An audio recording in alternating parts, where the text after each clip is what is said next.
예수님이 사역을 행하신 기간, 흔히 공생애라고 하는 그 기간이 대략 3년 정도입니다. 출생과 어린 시절의 이야기를 제외하고 예수님이 사역을 시작하신 때를 기준으로 마태, 마가, 누가, 요한복음을 종합적으로 살펴보면 1년에 한 번씩 있는 유월절 절기가 3번 정도 나오기에 예수님의 사역 기간이 3년이라고 추정하는 것입니다. 오늘 본문이 누가복음 18장인데 예수님이 사역을 시작하고 얼마나 지난 시점인지 정확히는 잘 모릅니다. 예수님이 유월절 가까운 무교절에 군병들에게 잡히는 이야기가 누가복음 22장에 나오는데, 누가복음에는 3년째 중에, 예수님의 사역 3년 중에 첫 번째 유월절과 두 번째 유월절에 대한 언급이 없기 때문에 예수님의 사역이 지금 몇 해째인가, 몇 년째인가 이런 걸 파악하기가 좀 어렵습니다. 다만 누가복음이 총 24장이고 마지막 세 번째 유월절이 22장에 나오니까 그 앞에 나오는 오늘 본문 18장은 아마도 사역의 첫째 해나 둘째 해라기보다는 셋째 해쯤, 즉 사역이 마무리되어가는 시점일 것이다 라고 여기는 게 적절할 것 같습니다. 그동안 예수님이 참으로 많은 사역을 해오셨습니다. 단순히 숫자적으로 많은 사역이 아니라 아주 놀라운 사역이었습니다. 매우 귀한 사역들이었고 파격적인 사역들이었고 유대교의 사회를 들었다 놨다 할 만한 사역들이었습니다. 상황적으로, 외형적으로, 사건적으로 사람들의 주목을 받기에 충분했고, 더 놀라운 것은 내용적으로 당시 대부분의 사람들이 가지고 있고 대부분의 사람들이 따르고 있고 대부분의 사람들이 행하고 있던 유대교적 사고방식, 유대교적 종교제도, 유대교적 사회 관습을 송두리째 흔드는 내용이었다라는 것입니다. 예수님은 이러한 사역을 몰래 행한 것도 아닙니다. 한 곳에서만 행한 것도 아닙니다. 따로 제자들만 모아놓고 말씀하신 것이 아닙니다. 말 그대로 대놓고 하셨습니다. 때로는 성전에서, 때로는 회당에서, 때로는 바리새인의 집에서, 때로는 들판에서 공개적으로 하셨습니다. 그래서 유대사회 대부분의 사람들이 예수의 사역, 예수의 가르침에 대해서 보기도 했고 듣기도 했습니다. 백성들은 당연히 신기해하면서 구경하러 몰려다니며 따라다녔고요. 바리새인들, 서기관들, 율법사들은 직접 또는 간접으로 예수를 만나서 한편으로는 예수를 시험해 보기도 하고 한편으로는 확인해 보기도 하고 또 한편으로는 진짜 몰라서 질문을 해 보기도 하고 여하튼 계속해서 예수를 찾아오기도 했습니다. 왜요? 그만큼 새로운 것이었고 놀라운 것이었고 기이한 것이었고 한편으로는 위험한 것이었기 때문입니다. 말 그대로 유대교의 근간을 뿌리채 뽑아버릴 만한 위험한 내용이었기 때문입니다.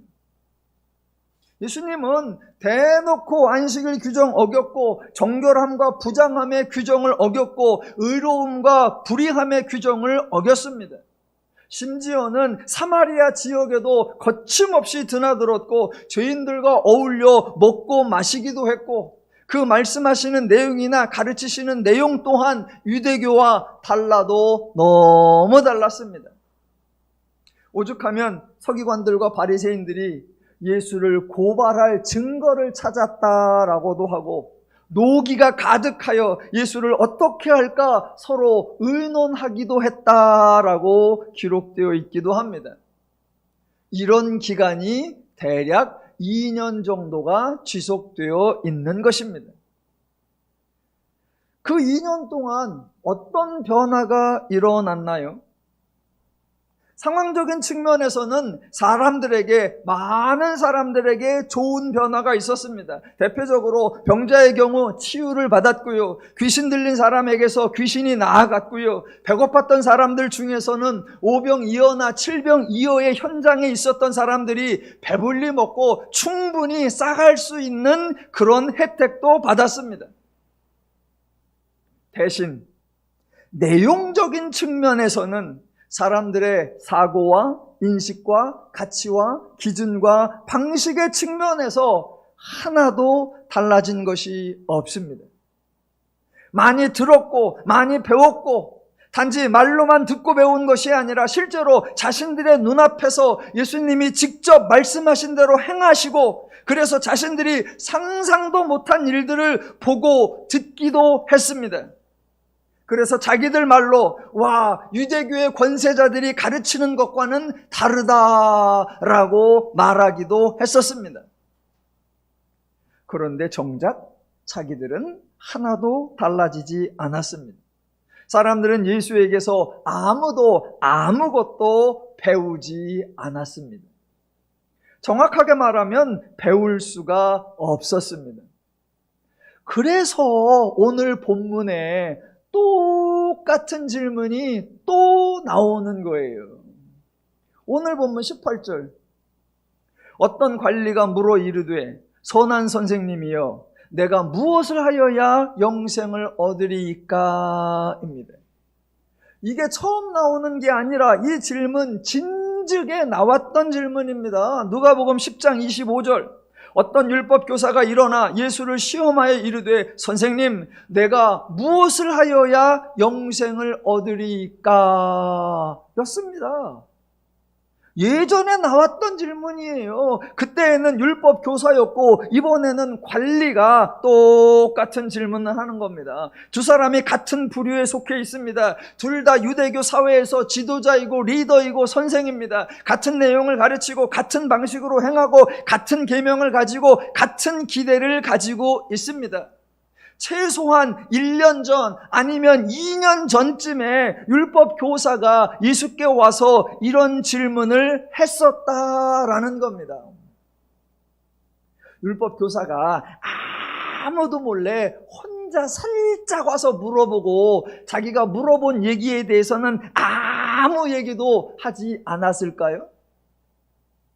아니면 율법 교사가 내가 가서 이런 거 물어봤었는데 대답이 현찮았다 이렇게 떠벌렸는데 그때 관리가 해외 출장 중이라 그런 얘기를 들어보지 못했던 걸까요? 아닐 겁니다. 지금 예수님은 예수님대로 2년째 사역을 계속 진행하고 있고 사람들은 사람들대로 2년째 예수님의 사역을 계속 구경하고 있는 겁니다. 유대교적 사고방식을 바꿀 생각은 전혀 하지 않고 또 물어보고 또 시험해보고 또 확인해보는 작업, 그것을 반복하고 있는 것입니다.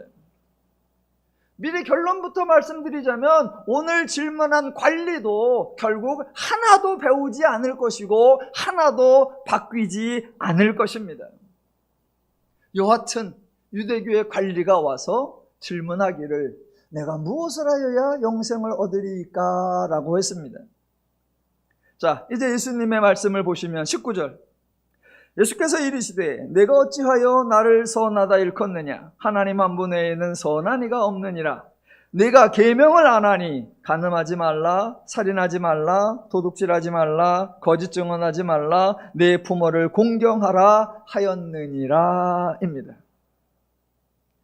예수님의 이 말씀이 질문에 대한 대답, 질문에 대한 정답일까요?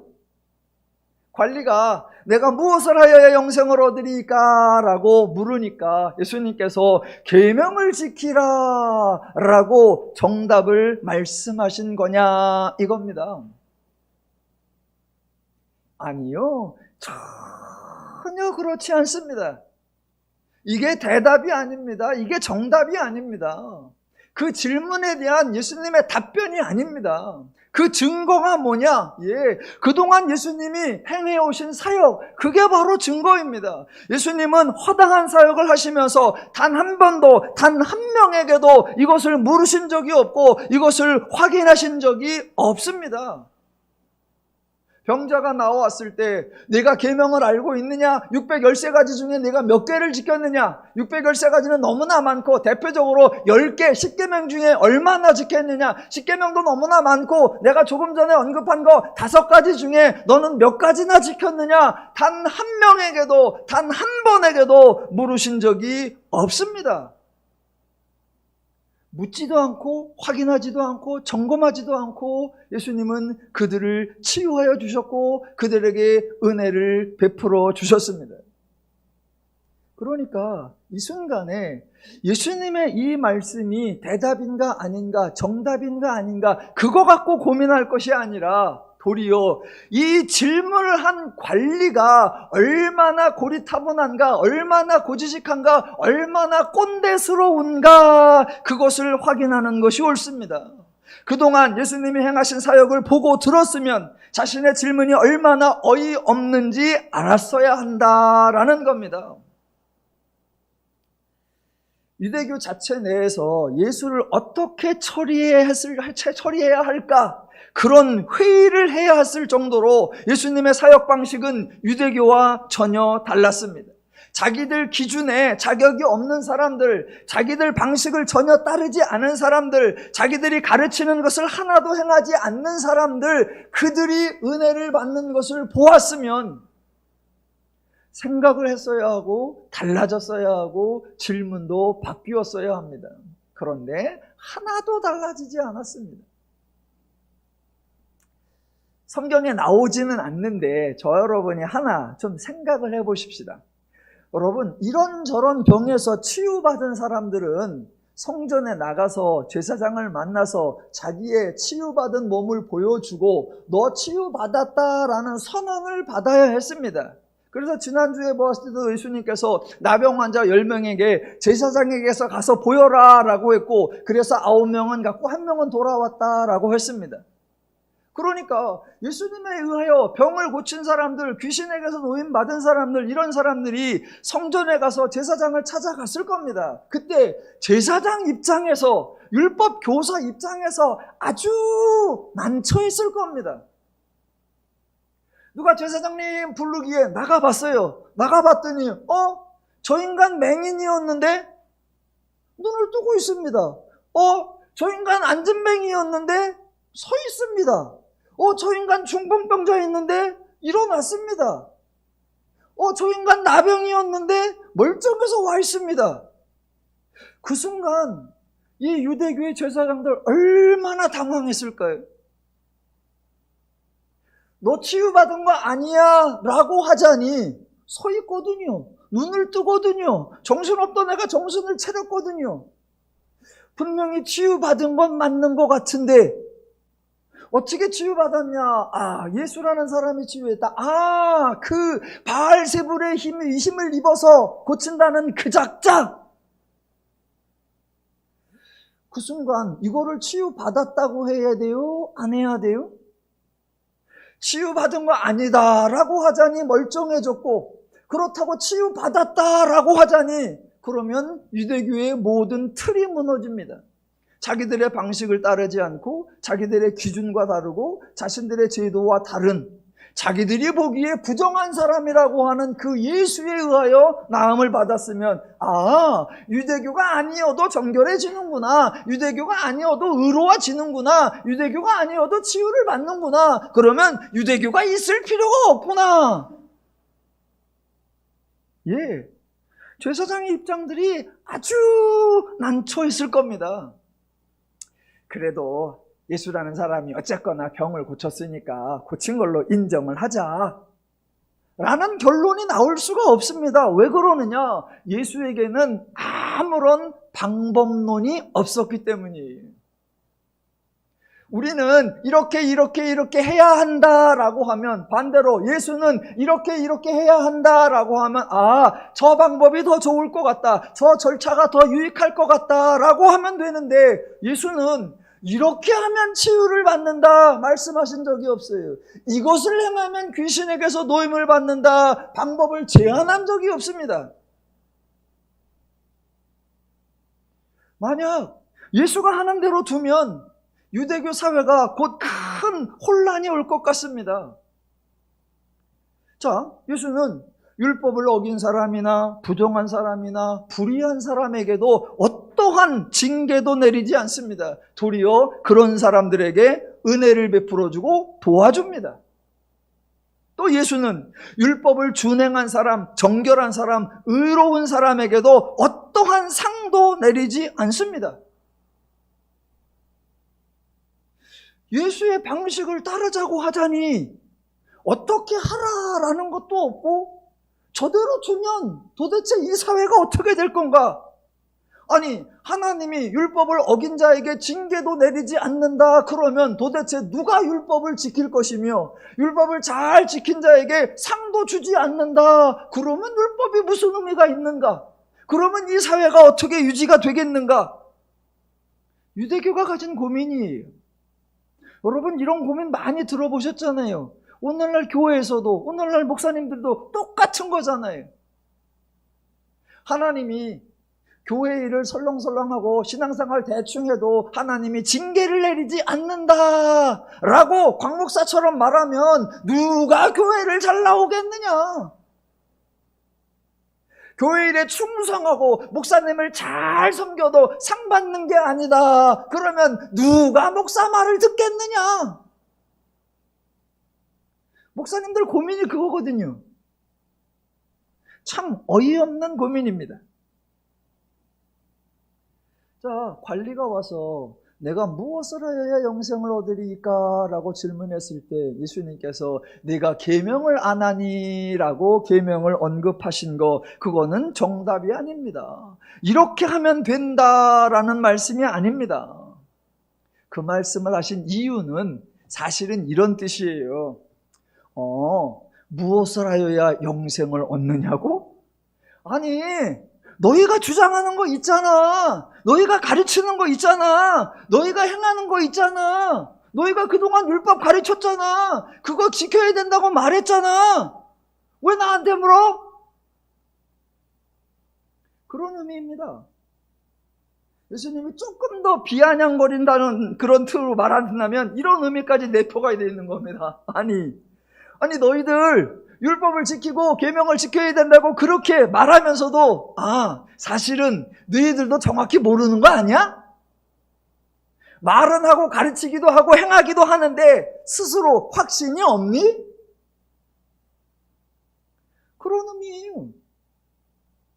근데 여하튼 계명을 안 하니, 그리고 계명을 언급하셨어요. 그랬더니 관리가 선뜻 대답하는 게 21절. 여짜오되 이것은 내가 어려서부터 다 지켰나이다 입니다.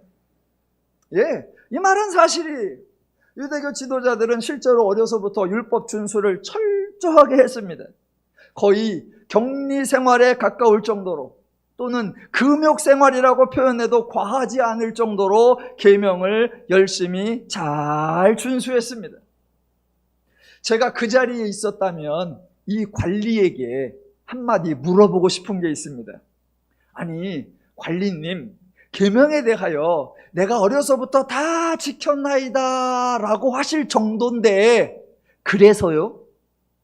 그렇게 율법을 지켰는데 아무것도 얻으신 게 없으세요? 그렇게 하나님 말씀을 준행했는데 아무것도 누린 게 없으세요? 저는 그렇게 물어보고 싶어요.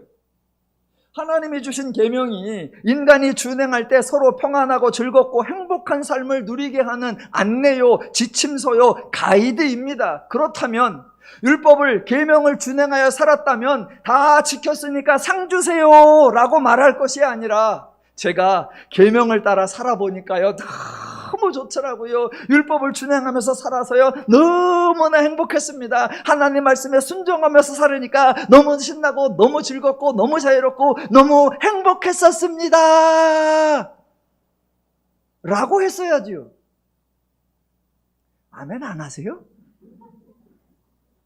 동의 안 하세요? 그게 진정한 신앙생활이고 그게 하나님 뜻대로 사는 유익입니다. 본문대로 와볼까요?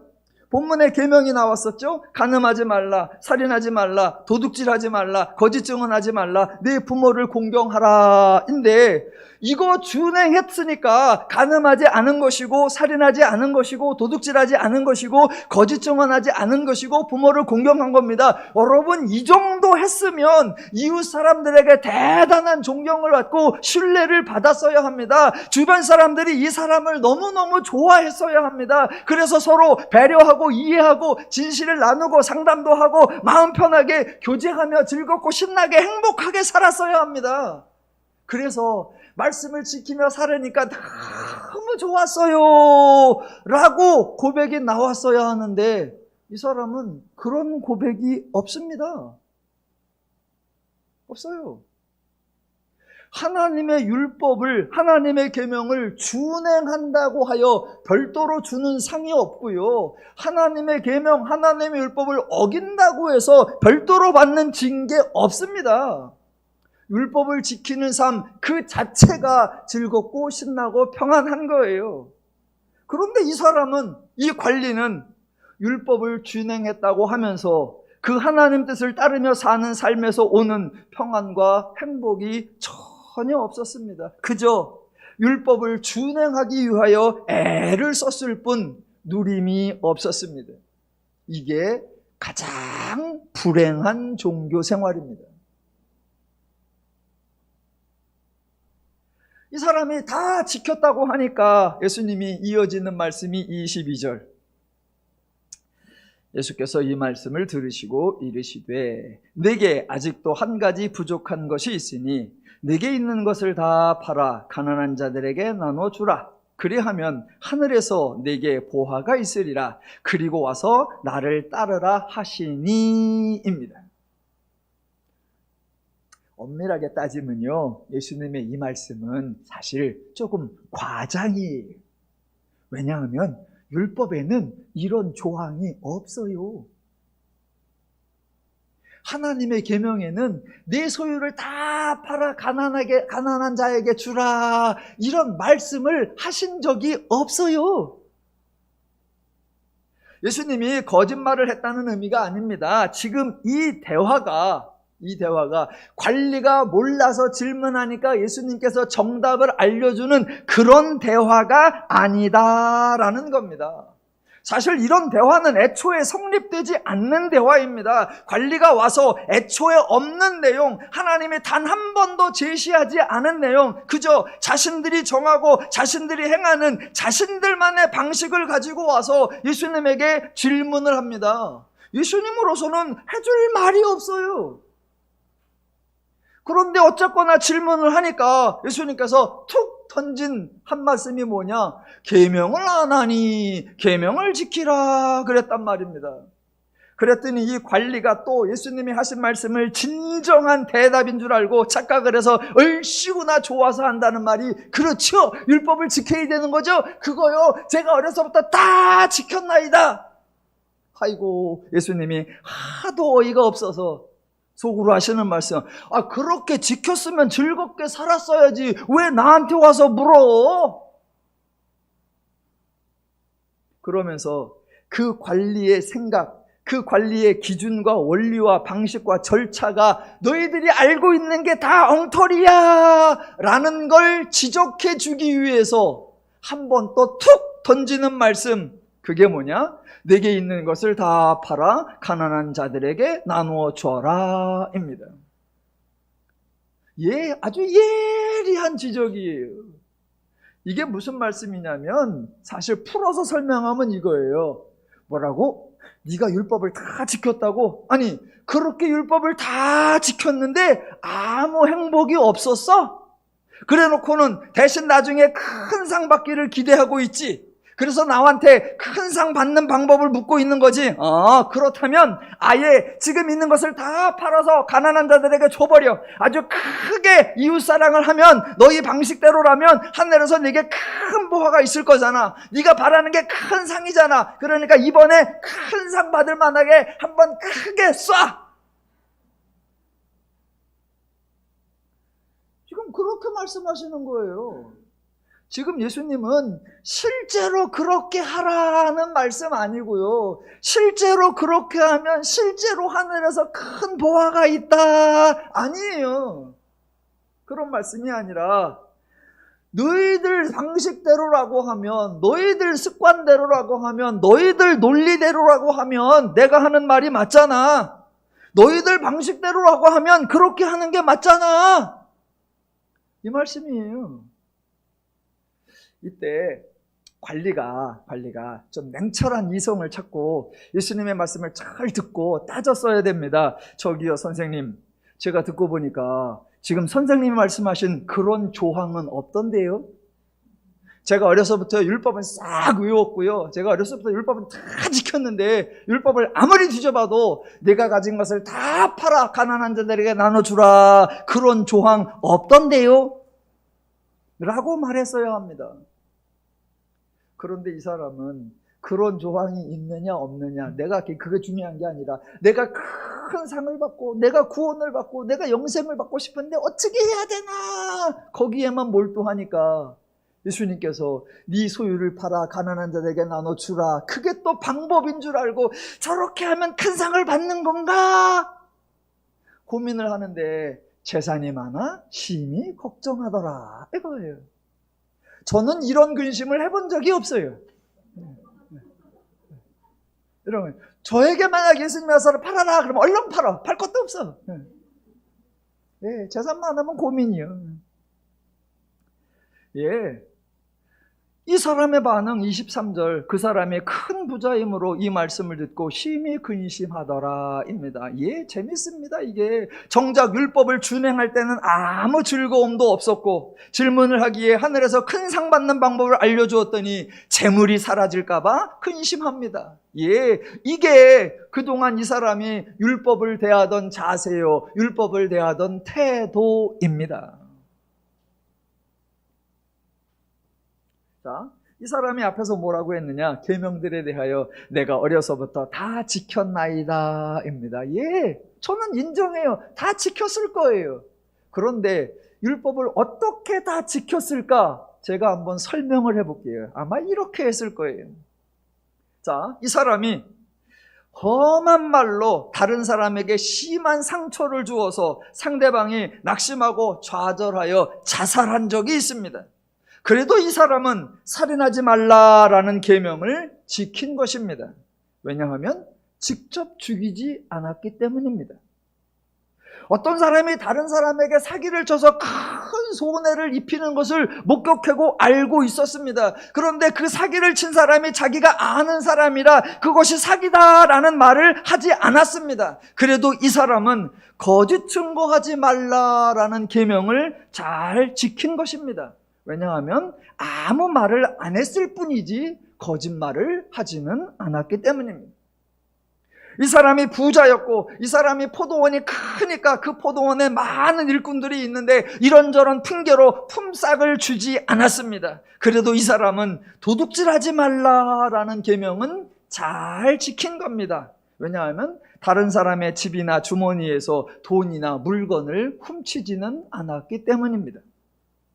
이 사람이 부모에게 최소한의 생활비도 제공하지 않고 전혀 돌보지 않았습니다. 그래도 이 사람은 내 부모를 공경하라라는 계명을 잘 지킨 겁니다. 왜냐하면 마가복음 7장에 나오는 것처럼 내 재물은 하나님께 드림이 되었습니다, 고르반입니다 라고 선언해버리면 부모를 돌보지 않아도 아무런 잘못이 아니라는 유대교의 규정이 있기 때문입니다.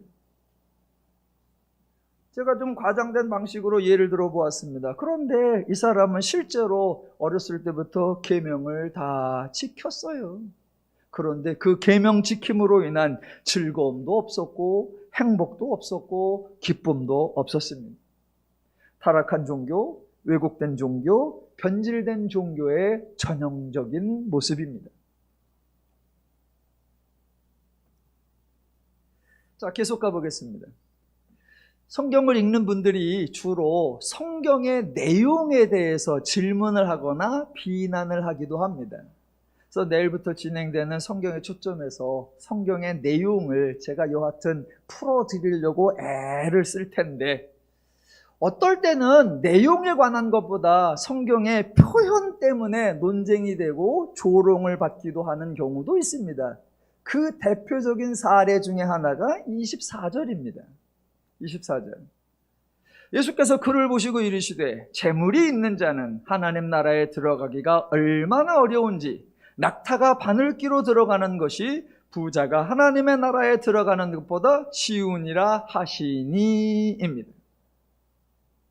대조가 되려면 비슷한 것끼리 대조가 되어야 됩니다. 본문에서는 바늘귀에 들어가는 것과 하나님 나라에 들어가는 것이 대조가 되었습니다. 그렇다면 바늘귀에 들어가는 거는 실이 들어가니까 얇은 실이 들어가냐 두꺼운 실이 들어가냐라고 나와야 되고, 하나님 나라에 들어가는 것은 사람이 들어가는가 부자가 들어가느냐 거지가 들어가느냐라고 비교가 되어야 정상입니다. 하지만 본문에는 바늘귀에 들어가는 것 중에 뜬금없이 낙타가 언급되었습니다. 낙타가 바늘귀를 왜 들어가요? 아무리 정신 나간 낙타도 바늘귀를 들어가려고 시도하진 않아요.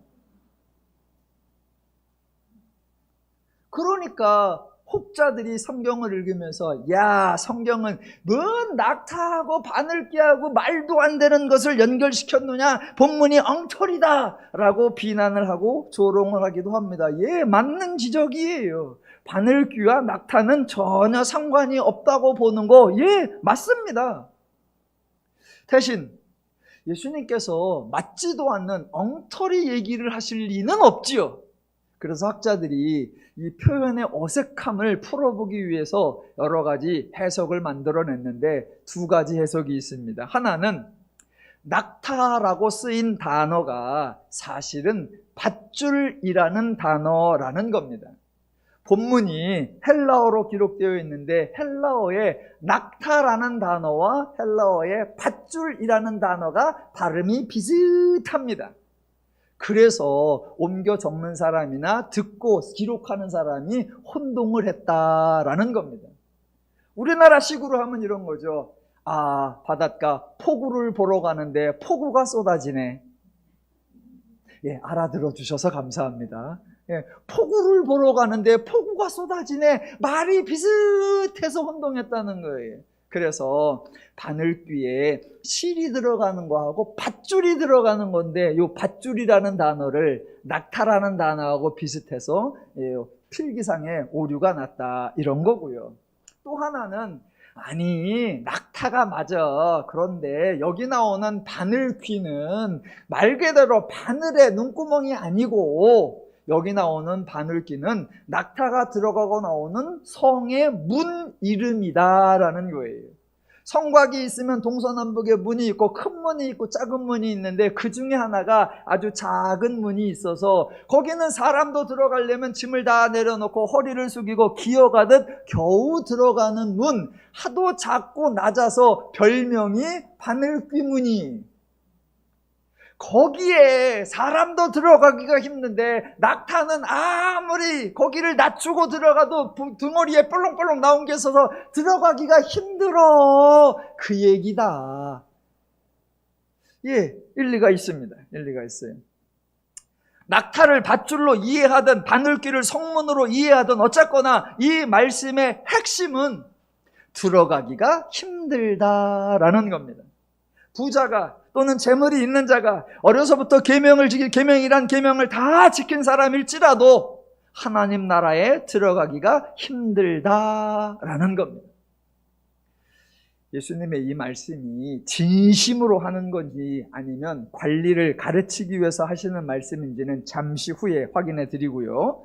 여러분은 이런 구절 들으시면 궁금한 거 없으십니까? 저는 이 구절 딱 보면서 머릿속에 궁금한 게 탁 생기던데, 재물이 있는 자는 하나님 나라에 들어가기 어렵다. 저는 이 구절 딱 보는 순간에 재물이 있는 자? 도대체 어느 정도 있어야 재물이 있는 자요? 질문해 보겠습니다. 여러분은 재물이 있는 자입니까? 없는 자입니까? 이 본문이 여러분에게 해당이 되십니까? 안 되십니까? 여러분은 낙타예요? 아니에요?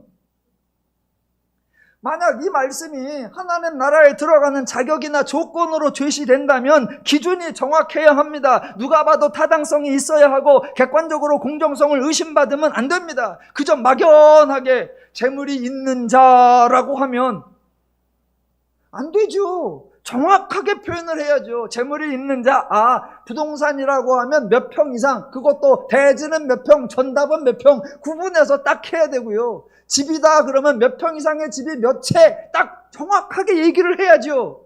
그래야 내가 재물이 있는 자구나, 내가 재물이 없는 자구나 구분이 되죠. 동산으로 따지면 현금이 얼마 이상, 적금 얼마 이상, 주식 얼마 이상 딱 나와야 내가 재물이 있는 자, 내가 재물이 없는 자 구체적으로 표현해줘야죠. 그런데 예수님은 매사에 설렁설렁하게 애매모호하게 그까이 거 대충 말씀하십니다. 툭 하면 그래. 재물이 있는 자는, 심령이 가난한 자는, 마음이 청결한 자는 도대체 측정을 할 수가 없고 도대체 평가를 할 수가 없습니다. 이거 예수님의 표현이 잘못된 거 아니고요. 예수님이 부정확한 기준을 세운 게 아닙니다. 왜냐하면 어차피 이런 말씀이 자격이 아니고 조건이 아니고 기준이 아니기 때문입니다. 예수님의 표현 전혀 문제될 게 없습니다. 여하튼 예수님이 이런 말씀을 하시니까 그 말씀 듣고 또 사람들이 난리가 났어요. 맨 먼저 질문했던 관리가 심히 근심을 하였고요. 그 다음에는 듣던 사람들이 난리가 났습니다. 그래서 26절 듣는 자들이 이르되 그런즉 누가 구원을 얻을 수 있나이까 입니다. 이런 반응이 나오는 것 자체가 예수님의 말씀을 오해했다는 증거입니다. 즉 이 사람들은 이런 질문을 한 저 관리 정도는 구원을 받을 수 있을 거다라고 생각한 겁니다. 다른 표현으로 하면 유대교가 제시하는 조건, 유대교가 강조하는 방식을 잘 따르면 구원을 받을 수 있다고 생각한 겁니다. 비록 자기들은 못하더라도 저 율법사나 저 서기관이나 저 관리나 저 바리새인들 정도라면 하나님 나라에 충분히 들어갈 것이다 라고 생각했던 겁니다. 그런데 계명을 어려서부터 다 지킨 사람조차 하나님 나라에 들어가기가 낙타가 바늘기 문을 들어가는 것보다 더 어렵다고 하니 모두가 경악한 겁니다. 그래서 절망하는 표정으로, 좌절하는 심정으로, 포기하는 목소리로 그러면 누가 구원을 얻을 수 있어요? 그렇게 한 거예요. 현장에서 예수님의 말씀을 직접 들은 이 사람들도 예수님의 말씀을 오해했고 오늘날 성경을 통해 예수님의 말씀을 읽는 분들도 예수님의 말씀을 똑같이 오해하고 있습니다. 그런데 여러분, 예수님은 구원 얻는 방법이나 수단 언급하신 적이 없고 하나님 나라에 들어가는 자격이나 조건 언급하신 적이 전혀 일체 아예 없습니다. 없어요. 만약 예수님이 이런저런 말씀을 하셨는데 그 말씀들이 구원받는 자격이나 조건, 하나님 나라에 들어가는 수단이나 방법이었다고 하면 저와 여러분은 이 순간 모두가 다 같이 좌절하고 다 같이 낙담하고 다 같이 포기해야 합니다. 왜요? 예수님이 말씀하신 그 말씀들은 세상에서 가장 어렵고 가장 복잡하고 가장 힘들기 때문입니다. 제가 확인시켜 드릴게요. 흔히들 저와 여러분이 전도할 때 그렇게 하죠. 어떻게 하면 구원받느냐? 예수 믿으면 됩니다. 그래요. 좋아요. 예수 믿으면 구원받는다. 첫 번째, 믿어야 돼요. 여러분, 그거 하나예요? 오늘 본문에 의하면 뭐라 그랬습니까? 내게 있는 것을 팔아 가난한 자들에게 나누어 주라 라고 했습니다. 와, 벌써 2개네. 그게 다가 아니에요. 조금 앞으로 가보세요. 17절. 누구든지 하나님의 나라를 어린아이와 같이 받아들이지 않는 자는 결단코 거기에 들어가지 못하리라. 와, 3개가 됐네. 코앞에 14절. 무릇 자기를 높이는 자는 낮아지고 자기를 낮추는 자는 높아지리라. 우와, 4개째네. 한 도화장 앞으로 가서 14장 26절. 무릇 내게 오는 자가 자기 부모와 처자와 형제와 자매와 더욱이 자기 목숨까지 미워하지 아니하면 능히 내 제자가 되지 못하고, 누구든지 자기 십자가를 지고 나를 따르지 않는 자도 능히 내 제자가 되지 못하리라. 우와, 5개째네. 한 장 더 앞으로 가면 13장 24절. 좁은 문으로 들어가기를 힘쓰라. 내가 너희에게 이르노니 들어가기를 구하여도 못하는 자가 많으리라. 6개째입니다. 계속할까요? 여러분이 자주 들으시는 대로, 목사님이 평상시에 말씀하시는 대로 회개하면 7째, 너희가 서로 사랑하면 8개째. 만약 이 말씀들이 자격이나 조건이라면, 수단과 방법이라면 가능하기나 합니까?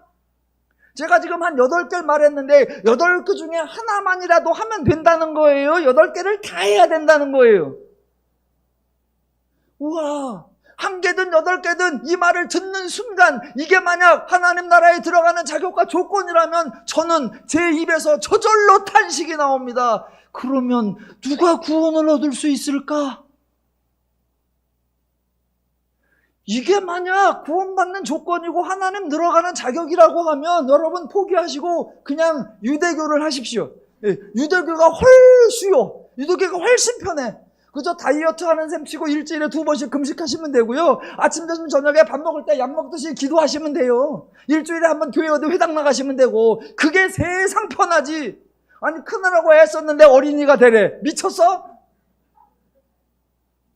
겨우겨우 벌어갖고 집 한 채 했는데 그거 다 팔아 바치래. 그냥 유대교를 해. 그냥 유대교를 해. 그냥 유대교를 해. 그냥 유대교를 해. 예. 예수님의 말씀이 자격과 조건이라면 불가능해요. 목사님들은 참 편하기도 해. 어린아이와 같이 아니하면 그 본문 나오면 그 얘기만 해. 회개하라 그 본문 나오면 그 얘기만 해. 낮아지라 그러면 그 얘기만 해. 합쳐놓으면 큰일 난다는 얘기는 안 해.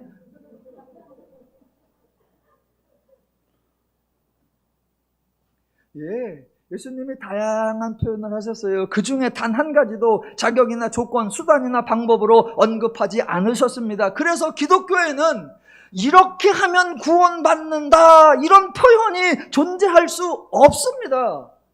없어요. 구원받는 것에 대하여 예수님이 선언하신 궁극적 한마디가 오늘 나옵니다. 구원받는 것에 대한 최종 결론 나옵니다. 27절. 무릇 사람이 할 수 없는 것. 예. 모든 질문, 모든 토론, 모든 논쟁, 종결입니다. 구원에 관한 딱 한마디 최종 결론. 무릇 사람이 할 수 없는 것. 끝. 그러면 누가 합니까? 하나님은 하실 수 있느니라. 어떻게 합니까? 하나님의 은혜로. 예, 이렇게 하면 돼요. 이렇게 하면.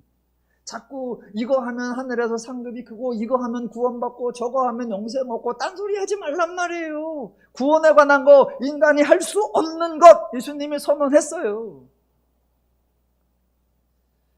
목사님들이 고민을 해요. 하나님의 은혜도 강조를 해야 되겠고 내가 믿고 충성해야 되는 것도 강조를 해야 되겠고 그래서 꼭 말도 안 되는 말을 만들어요.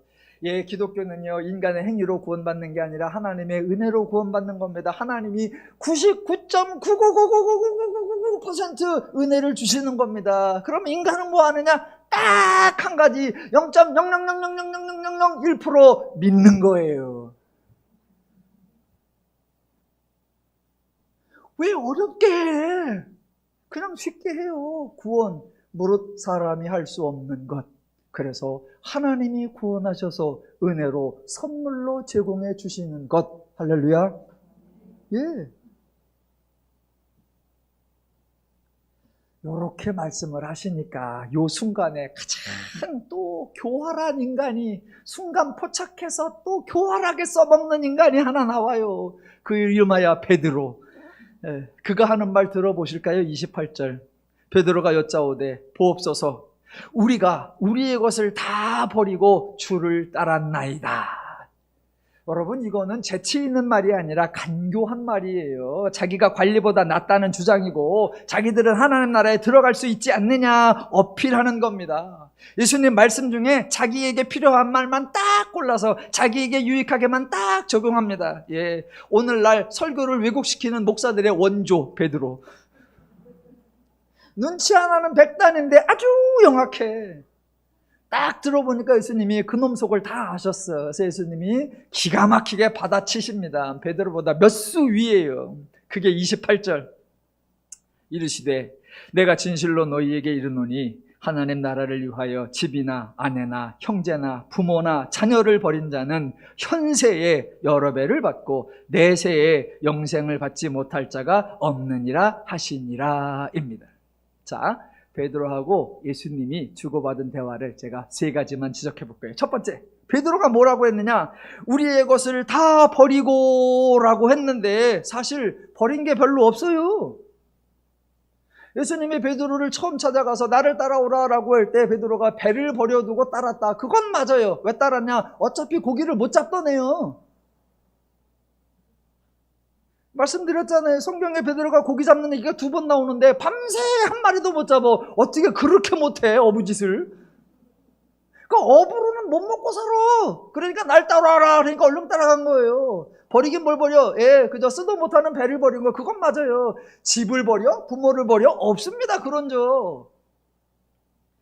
누가복음 4장에 가보면 예수님이 어디에 가느냐? 베드로의 집에 가셨다라고 나오고 거기 가서 장모가 중한 열병을 앓고 있는 것을 보고 고쳐주시다라고 합니다. 베드로는 가족을 버리기는커녕 장모까지 꼼꼼하게 챙기는 놈이에요.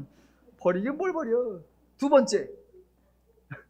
번째, 현세에 여러 배를 받고 라고 했습니다. 여러분 보세요. 현세에 여러 배를 받고, 정확하게 읽어보면, 자, 하나님의 나라를 위하여 집이나 아내나 형제나 부모나 자녀를 버린 자는 현세에 여러 배를 받고. 와, 질문. 여러분, 현세에 여러 배를 받는데 뭘 받는다는 거예요? 뭘 여러 배예요? 아, 집을 버렸으면 집을 여러 배를 받고, 아내를 버렸으면 아내를 여러 배를 받고, 형제나 부모나 자녀를 버렸으면 형제나 부모나 자녀를 여러 배를 받는 겁니까? 아, 욥기에 나오는 것처럼 가축은 2배로 받고 자식들은 죽은 자식들 대신에 원래 숫자만큼 새로 받는 겁니까? 아니, 기껏 버리라고 해놓고 왜 여러 배까지 줘? 아, 혹시 이 구절 반가운 분들 계십니까? 아, 아내를 버리면 여러 배를 받는 거 그거 좋아하십니까? 저는 싫어요. 아이고, 아내 하나를 받드는 것도 너무 힘든데 여러 아내를 받으라면 저는 거부합니다. 이제 겨우 한 명의 아내와 사는 거에 적응하느라고 결혼한 이후부터 지금까지 벙어리 10년, 귀머거리 10년, 장님 10년으로 살고 있는데 그걸 여러 명을 다시 하라고? 난 안 해. 난 절대 안 해. 뭘 여러 배를 받는다는 거예요? 좋아. 그럼 세 번째. 아, 바친 걸 받는다 봅시다. 집을 바친 사람이 있어. 그러면 집을 여러 배를 받는다 그러는데 여러분 재미난 표현이 나와요. 그 앞에 관리할 때 말할 때는 뭐라고 했느냐? 내게 있는 것을 팔아 가난한 자들에게 주라. 그리하면 하늘에서 내게 보화가 있으리라 라고 했는데 베드로한테는 뭐라고 하냐면 네가 그걸 바치면 현세에 여러 배를 받고 해요. 그럼 베드로가 예를 들어 집을 바쳤다. 그럼 언제 받는 거다? 현세에 집을 여러 채를 받아. 그래서 집을 여러 채를 받으면 뭐가 된다? 재물이 있는 자가 돼. 그럼 재물이 있는 자는 뭐가 된다? 하나님 나라에 들어가기가 낙타가 바늘길을 들어가는 것보다 어려우니라. 이거 받아야 돼? 말아야 돼?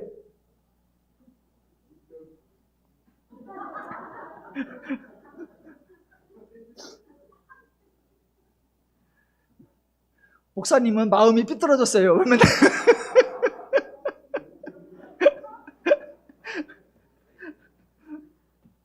왜 사람들은 이런 고민을 안 하냐고. 사람들은 왜 이런 생각을 안 하냐고요. 그러니까 이게 말이 될 리가 없잖아요. 이게 구원받는 자격이 될 수가 없고, 이게 하나님 나라에 들어가는 방법, 일리가 없단 말입니다. 일리가.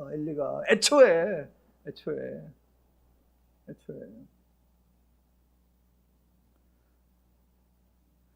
예. 그러니까 기준을 정확하게 가지고 있으셔야 합니다. 그래야 어떤 표현이 나와도 흔들리지 않습니다. 다시 한번 강조. 구원에 관한 가장 정확한 기준, 예수님이 단호하게 선포하신 내용, 앞으로 어떤 이론, 어떤 주장이 나와도 바르게 분별할 수 있는 진리, 그게 뭐다? 구원에 관하여 무릇 사람이 할 수 없는 것을 하나님은 하실 수 있느니라 입니다. 예, 구원 사람이 할 수 없는 것입니다. 죄인은 스스로의 죄의 문제 해결할 수 없습니다. 그래서 무릇 사람이 할 수 없는 것이라고 선언하신 예수님이 자신의 몸을 십자가에서 하실 거예요. 그게 이제 다음 주에 나오는 31절의 선언이 됩니다. 그런 예수님이 이제사 이런저런 방식, 유대교보다 더 복잡하고 더 애매모호하고 더 어려운 구원 얻을 수 있는 길 언급하실 리가 없고, 하나님 나라 들어가는 자격과 조건 언급하실 리가 없습니다. 만약 예수님이 이런저런 인간이 할 수 있는 수단과 방법을 언급하신다면 그것은 하나님을 무기력하게 만드는 것이고, 하나님의 사역을 무가치하게 만드는 것이고, 예수님 자신의 사역을 무의미하게 만드는 겁니다. 예수님이 그런 미련하고 어리석은 말씀과 행동을 하실 리가 없습니다. 예, 기독교의 주체는 하나님이십니다. 기독교에서 일하시는 분 하나님이십니다. 구원에 관한 것 전적으로 하나님이 행하셔서 은혜로 저와 여러분에게 베풀어 주신 것, 그래서 저와 여러분 은혜로 구원을 받으셨습니다. 이제 하실 일은 딱 한 가지예요. 받은 은혜, 받은 구원을 바르게 알고 풍성하게 누리는 것. 예, 그거는 인간이 할 수 있는 것입니다. 예, 해야 하는 게 아니라 할 수 있는 거고, 하면 할수록 좋고 즐겁고 신나고 행복한 거예요. 하나님의 은혜 많이 하시고 하나님의 자녀됨 풍성히 하셔서 항상 범사에 누구든지 즐겁고 행복하고 신나는 신앙생활, 믿음생활, 교회생활 되시기를 주님의 이름으로 축원합니다.